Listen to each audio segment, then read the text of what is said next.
ہم مسلمانوں کو کیسے اکٹھا کر سکتے ہیں؟ اس مقصد کے لیے اکٹھا کرنا ہے.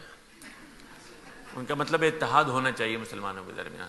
دیکھیے، اتحاد فطرت کے تقاضوں سے ہوتے ہیں. مسلمانوں کو اتحاد سے زیادہ اختلاف کے آداب سیکھنے کی ضرورت ہے، اور اختلاف کے باوجود ایک دوسرے کا احترام سیکھنے کی ضرورت ہے. اختلاف کا اظہار کرنے کے سلیقے سیکھنے کی ضرورت ہے. یہ چیزیں سکھائیے مسلمانوں کو. اتحاد کی تسبیح پڑھنے سے کچھ نہیں ہوگا.